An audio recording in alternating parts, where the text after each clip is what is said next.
Direitos políticos definem como você participa da vida pública e exerce a sua cidadania dentro do Estado.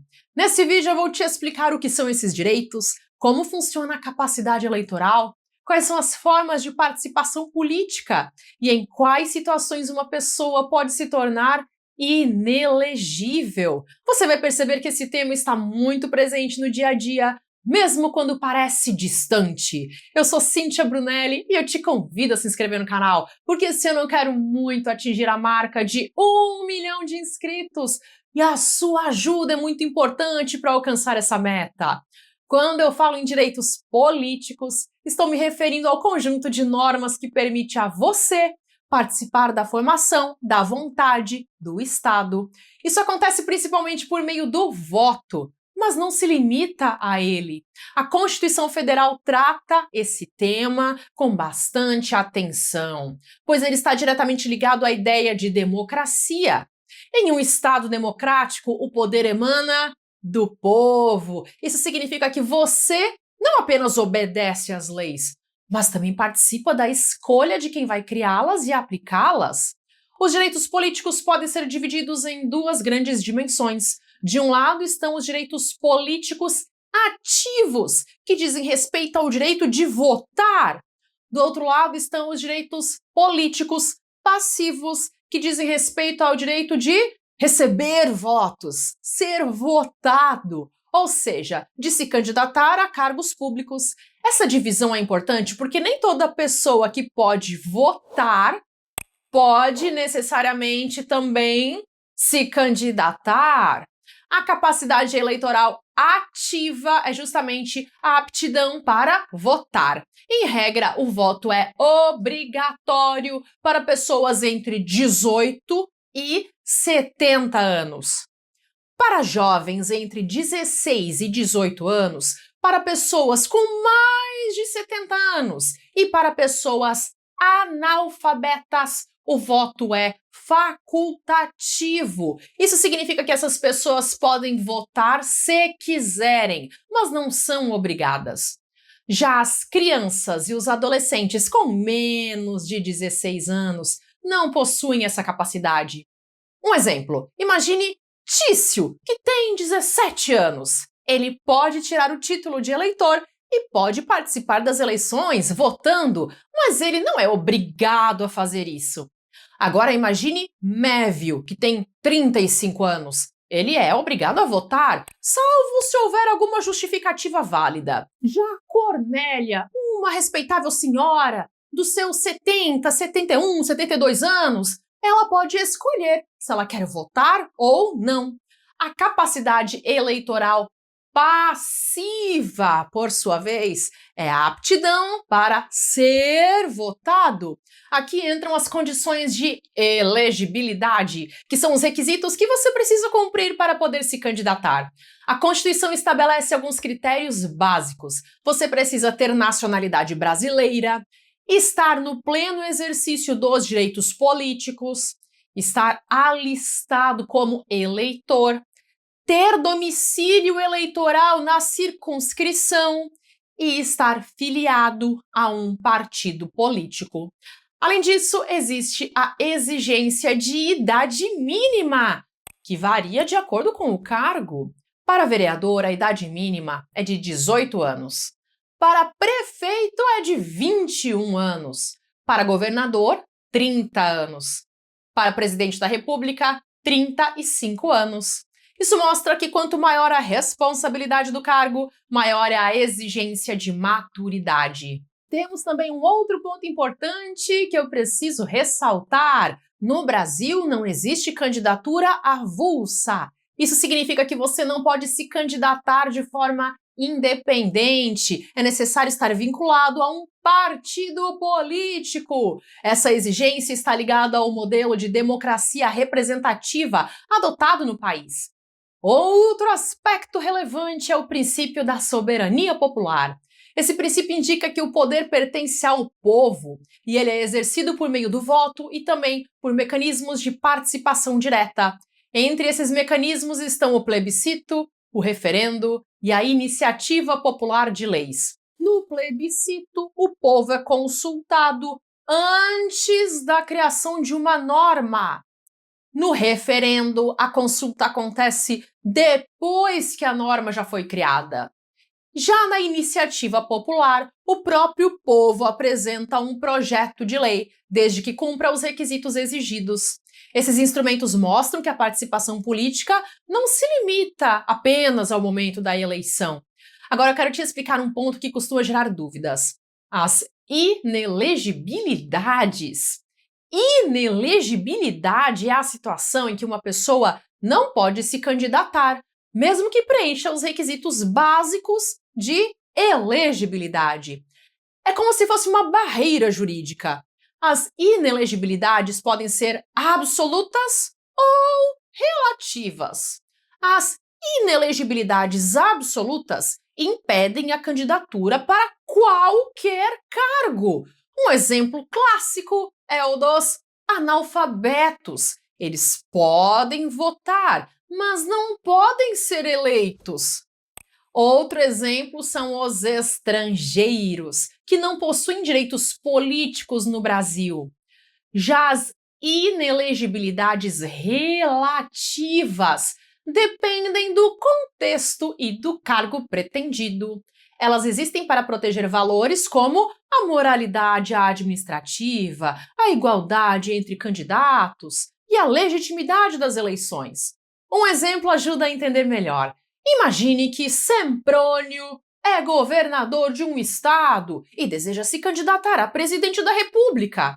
Em alguns casos, ele precisará renunciar ao cargo dentro de um prazo específico para evitar o uso da máquina pública em benefício próprio. Essa exigência busca garantir uma disputa mais equilibrada. Outro exemplo envolve o parentesco. A Constituição estabelece que, em determinadas situações, os parentes de chefes do Poder Executivo não podem se candidatar na mesma circunscrição. Isso evita a formação de dinastias políticas e protege a alternância de poder. Além disso, existem inelegibilidades previstas em lei complementar, como aquelas relacionadas a condenações judiciais.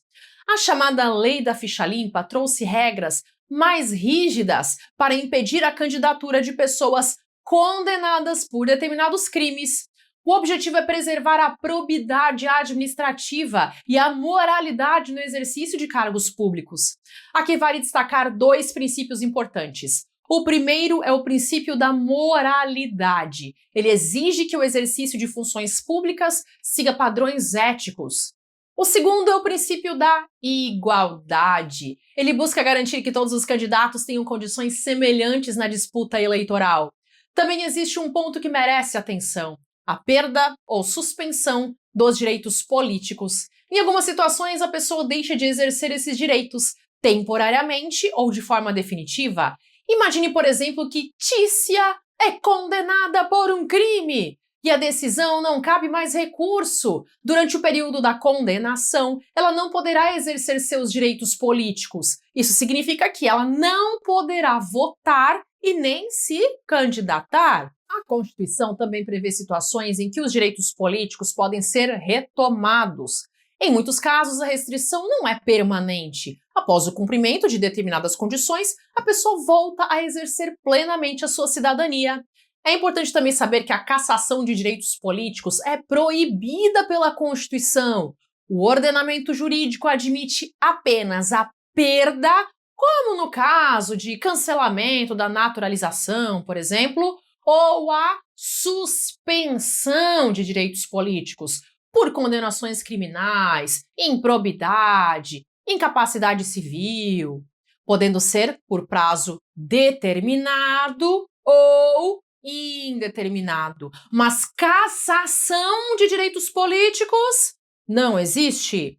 Outro ponto importante é o alistamento eleitoral. Ele é a porta de entrada para o exercício dos direitos políticos. Sem o título de eleitor, você não pode votar e nem participar formalmente do processo eleitoral. Por isso, o alistamento é obrigatório para quem está na faixa de obrigatoriedade do voto. É interessante perceber como todos esses elementos se conectam.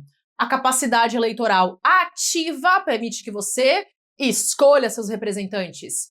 A capacidade eleitoral passiva permite que você se torne um representante, recebendo os votos.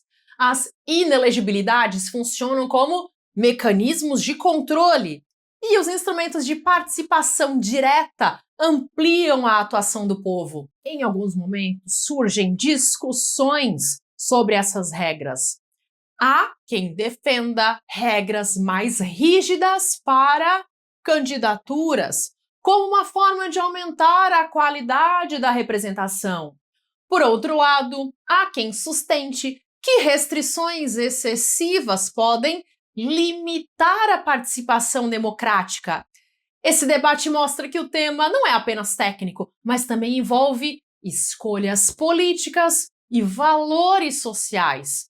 O que você pensa sobre isso? Escreva nos comentários. Quando você entende os direitos políticos, você passa a enxergar o processo democrático de forma mais clara. Você percebe que votar não é um ato isolado. Ele faz parte de um sistema amplo que envolve regras, princípios, garantias. No fundo, os direitos políticos mostram como o indivíduo se conecta com o Estado.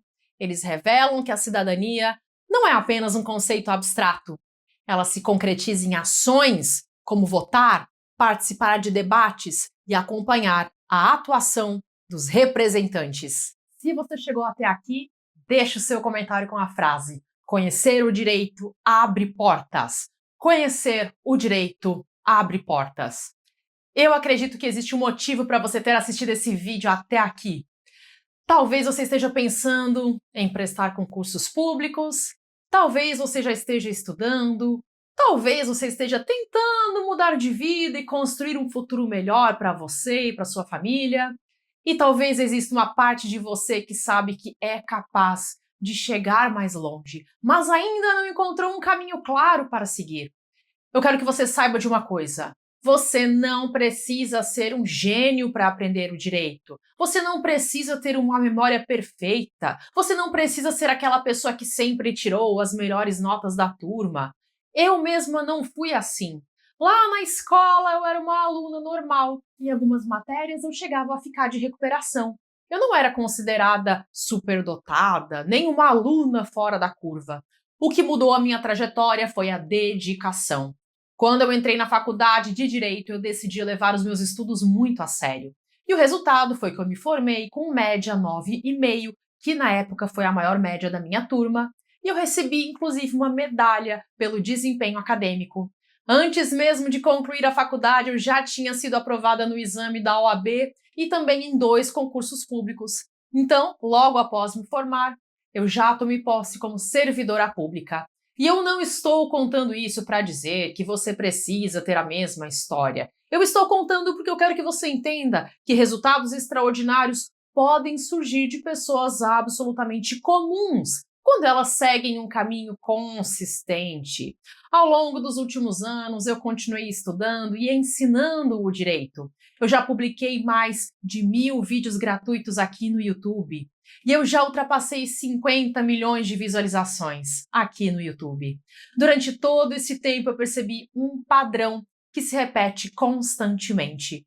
Muitas pessoas acreditam que não conseguem avançar nos concursos porque não são inteligentes o suficiente. Mas quase nunca esse problema é real. O problema costuma ser outro. A pessoa tenta estudar assuntos avançados sem dominar a base. Ela assiste aulas isoladas. Ela decora conceitos sem compreender. Ela lê as leis sem entender a linguagem jurídica. Ela resolve questões sem conseguir identificar a lógica por trás das respostas. Com o passar do tempo, surge aquela sensação de estar correndo sem sair do lugar. E isso gera frustração, insegurança e, muitas vezes, desistência. O pior é que muita gente continua gastando dinheiro com inscrições em concursos, sem ter construído os fundamentos necessários para competir de forma adequada. E quando isso acontece, não é apenas dinheiro que está sendo desperdiçado.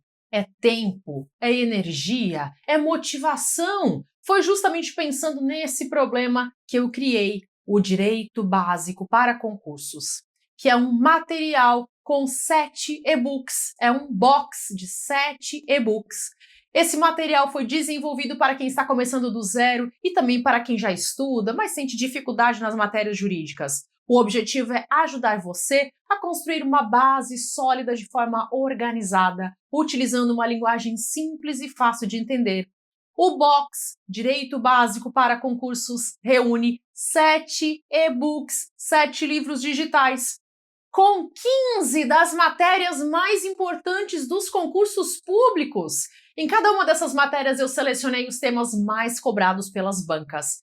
Além disso, eu utilizei uma linguagem leve e acessível, acompanhada de exemplos práticos que ajudam você a compreender os conceitos com mais facilidade. E eu quis ir além dos conteúdos jurídicos. Por isso, eu incluí também, como bônus, um curso que é o Aprovação Acelerada. Nesse curso, bônus, você terá acesso a 7 aulas que abordam os principais pontos que todo concurseiro precisa dominar para evoluir mais rápido. Você vai aprender sobre rotina de estudos, foco, memorização, estudo de leis, definição de estratégia, mentalidade e técnicas para aprender melhor. Porque não basta saber o que estudar, também é importante aprender como estudar. Talvez você esteja pensando que você nunca estudou direito antes. Esse material foi criado exatamente para pessoas nessa situação. Talvez você ache que você tem dificuldade em entender a linguagem jurídica. Foi por isso que eu procurei simplificar ao máximo as explicações. Talvez você já tenha começado a estudar outras vezes e acabado desanimando. Isso acontece com muita gente quando falta organização e direcionamento. E para que você possa conhecer o material com tranquilidade, a compra tem garantia de 7 dias. Então você pode acessar, baixar todos os e-books, você pode ler tudo que você quiser e você tem 7 dias para decidir se você quer ficar ou não.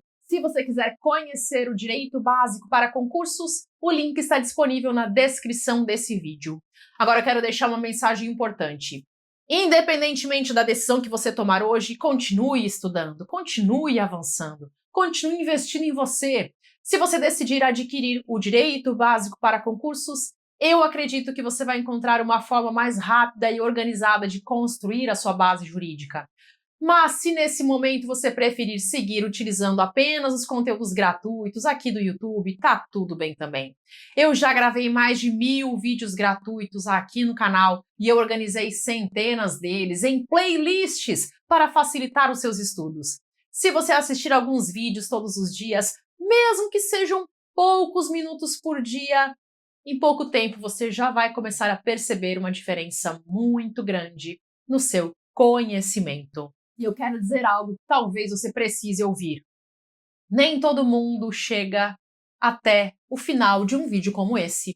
A maioria das pessoas desiste antes, desiste muito cedo. A maioria procura atalhos. A maioria abandona os próprios objetivos quando encontra dificuldades. E você está aqui. Você continuou assistindo. Isso já demonstra algo importante sobre você. Existe determinação dentro de você, existe vontade de crescer, existe vontade de construir um futuro melhor. Não desperdice isso, cultive essa força de vontade. Dê mais um passo hoje. Compartilhe esse vídeo com outras pessoas que também deveriam conhecer o direito. E agora eu convido você a assistir a lista de vídeos gratuitos que eu vou deixar disponível para você clicar aqui. Escolha pelo menos mais um vídeo para assistir hoje. Um vídeo pode parecer pouco, mas pequenas ações repetidas todos os dias são capazes de transformar uma vida inteira. Até!